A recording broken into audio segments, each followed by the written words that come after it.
Assalamualaikum warahmatullahi wabarakatuh. Di sini saya akan membuka presentasi dari kelompok 14 yang berjudul Kaidah Kritik Sanad dan Matan. Selanjutnya akan saya serahkan kepada pemateri pertama. Yang pertama, kedudukan sanad pada hadis. Para sahabat Nabi tidak pernah saling meragukan sesudah wafat beliau. Begitu pula para tabi'in tidak pernah ragu dalam menerima hadis yang diturunkan oleh seorang sahabat. Tetapi keadaan berubah. Dengan adanya fitnah atau kebohongan sudah menyebar, maka tabi'in mulailah menuntut adanya isnad. Berikut ini dipaparkan pendapat sebagian ulama. Misalnya yang pertama, Muhammad ibnu Sirin. Ia menyatakan sesungguhnya pengetahuan hadis adalah agama, maka perhatikanlah dari siapa kamu mengambil agamamu itu. Maksudnya dalam menghadapi suatu hadis, maka sangat penting diteliti terlebih dahulu para periwayat yang terlibat dalam sanad hadis yang bersangkutan. Yang kedua, ada dari Abdullah bin Al-Mubarak, menyatakan sanad hadis merupakan bagian dari agama. Sekiranya sanad hadis tidak ada, niscaya siapa saja akan bebas menyatakan apa yang dikehendakinya. Pernyataan itu memberikan peringatan bahwa sanad hadis merupakan bagian penting dari riwayat hadis. Keberadaan suatu hadis yang tercantum dalam berbagai kitab hadis ditegakkan juga oleh keberadaan dan kualitas sanadnya. Yang ketiga ada Nur al-Din. Sistem sanad ini merupakan salah satu keistimewaan umat Islam yang tidak memiliki umat lain. Pernyataan ulama tersebut cukup memberikan gambaran betapa pentingnya sanad dalam suatu hadis. Hadis Nabi merupakan salah satu sumber ajaran agama Islam yang harus dijaga periwayatannya dan dipertanggungjawabkan. Karena pentingnya peranan sanad dalam hadis tersebut, maka para ulama ulumul hadis mengklasifikasikan hadis baik dari segi sahih maupun maudhu'nya, makbul dan mardhu'nya, maupun tingkat dan kualitas hadis lebih banyak didasarkan pada kualitas sanadnya. Otentisitas sanad di mata pendukung dan pengkritiknya. Kritik terhadap sanad dalam kajian hadis ditujukan untuk mengetahui sisi otentitas sebuah hadis. Apakah suatu hadis memang benar-benar bersumber dari Nabi ataukah diragukan bersumber dari Nabi atau bahkan perkataan palsu yang diatributkan pada Nabi saja. Dalam keserjanaan hadis, kritik sanad lazimnya diletakkan pada 5 kriteria, yaitu yang pertama adil. Artinya integritas periwayat. Artinya seluruhnya periwayat dalam sanadnya adalah periwayat yang memiliki kredibilitas ketakwaan dengan indikasi sebagai seorang muslim yang melaksanakan ketentuan agama dan menjauhi larangannya. Yang kedua, dzabit atau intelektual periwayatan. Artinya setiap periwayatan dalam sanad itu termasuk periwayatan dari kalangan sahabat, memiliki kredibilitas intelektual, kuat ingatan dan pemahaman sehingga mampu menerima periwayatan yang disampaikan kepadanya, memahami dan menghafalkan serta mampu menyampaikan kepada orang lain sebagai yang diterimanya. Yang ketiga, muttasil atau sanadnya bersambung. Artinya setiap periwayatan dalam sanad itu menerima langsung dari periwayat lain yang menyampaikannya. Al-Khatib Al-Baghdadi menyebut dengan musnad, yakni bukan sekedar mustasil tetapi juga marfu atau yang disandarkan kepada Nabi. Yang keempat, ghair syadz atau tidak ada kejanggalan.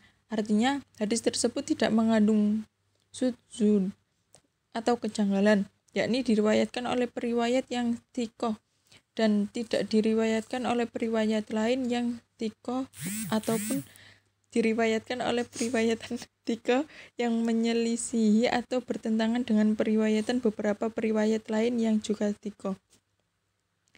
Yang kelima, ghair illah atau tidak cacat. Tidak adanya cacat yang tersembunyi yang menjadikan teks hadis yang secara lahiriah berkualitas sahih ternyata tidak berkualitas sahih.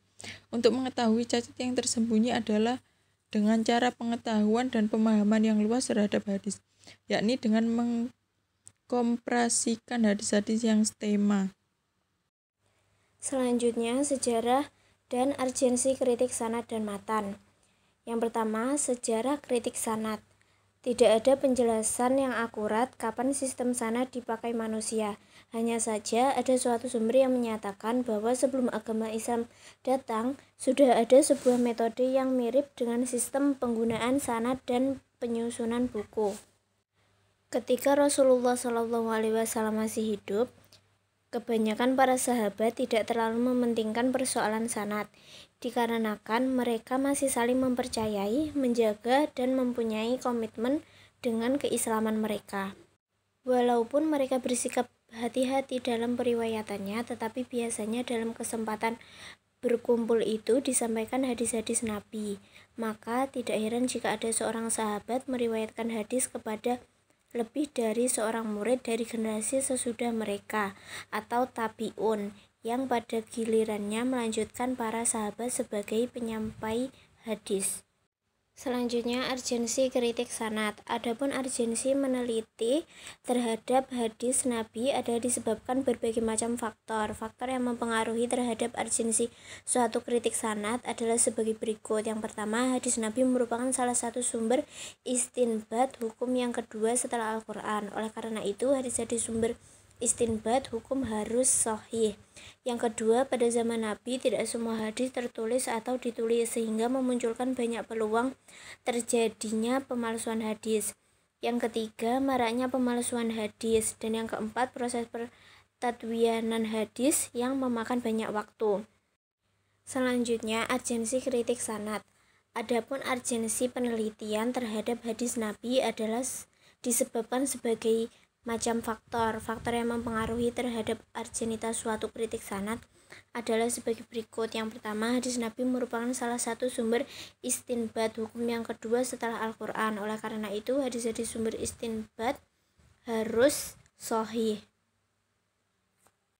Yang kedua, pada zaman Nabi tidak semua hadis tertulis atau ditulis, sehingga memunculkan banyak peluang terjadinya pemalsuan hadis.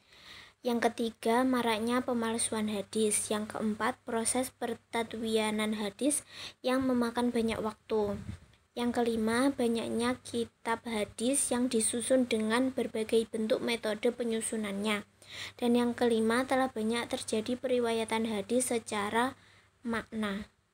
Berikutnya, sejarah kritik matan. Sejarah kritik matan dibagi menjadi dua. Yang pertama, prakodifikasi, dan yang kedua, pasca kodifikasi. Prakodifikasi yang pertama membandingkan matan hadis dengan Al-Quran yang berkaitan.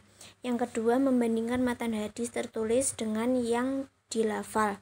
Yang ketiga, perbandingan periwayatan pada waktu berlainan.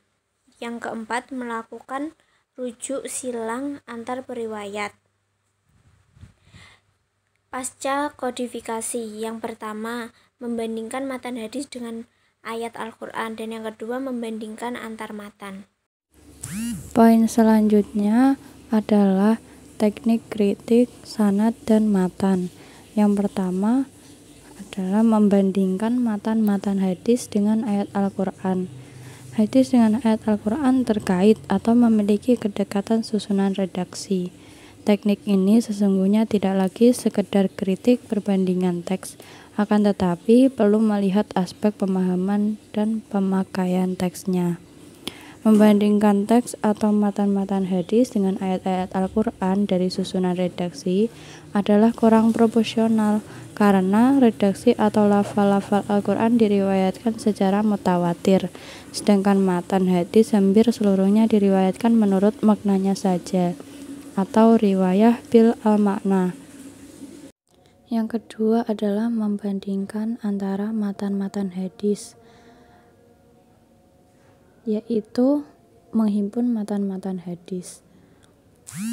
Penelusuran hadis-hadis kepada sumber-sumber aslinya yang dikenal dengan istilah takhrij al-hadis. Dalam tahap ini sangatlah diperlukan.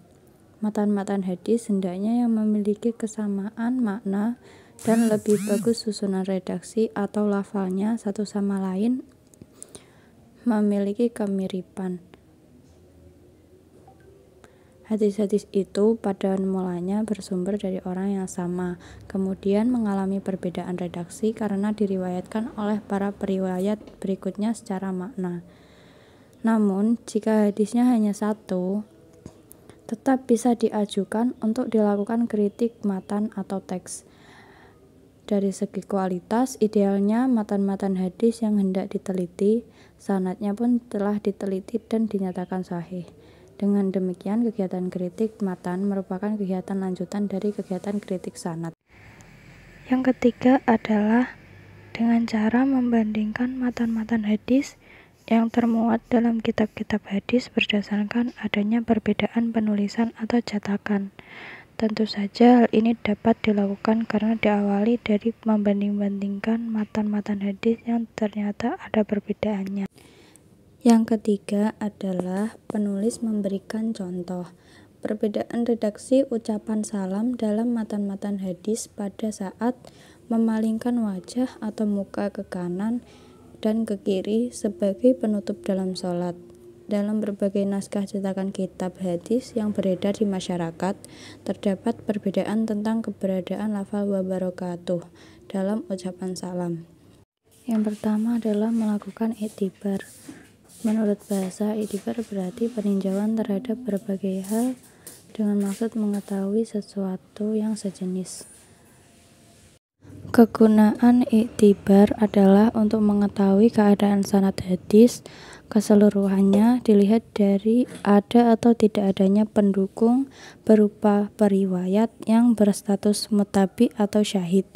Sedangkan menurut istilah, iktibar adalah menyertakan sanad-sanad lain untuk suatu hadis tertentu, yang dimana hadis tersebut pada bagian sanadnya hanya terdapat satu perawi saja atau periwayat saja. Yang kedua, membuat skema sanad. Untuk mempermudah proses iktibar, diperlukan adanya pembuatan skema untuk seluruh sanad hadis yang akan diteliti. Ada 3 hal yang harus diperhatikan dalam pembuatan skema sanad. Yang pertama adalah jalur seluruh sanad. Yang kedua adalah nama-nama periwayat untuk seluruh sanad. Yang ketiga adalah metode periwayatan yang digunakan oleh masing-masing periwayat. Dan yang ketiga adalah meneliti pribadi periwayat dan metode periwayatannya. Untuk meneliti hadis diperlukan sebuah acuan, yaitu yang akan digunakan untuk meneliti kesahihan hadis bila hadis yang diteliti bukanlah hadis yang mutawatir. Sekian presentasi dari kelompok 14, ada kurang lebihnya mohon maaf. Wassalamualaikum warahmatullahi wabarakatuh.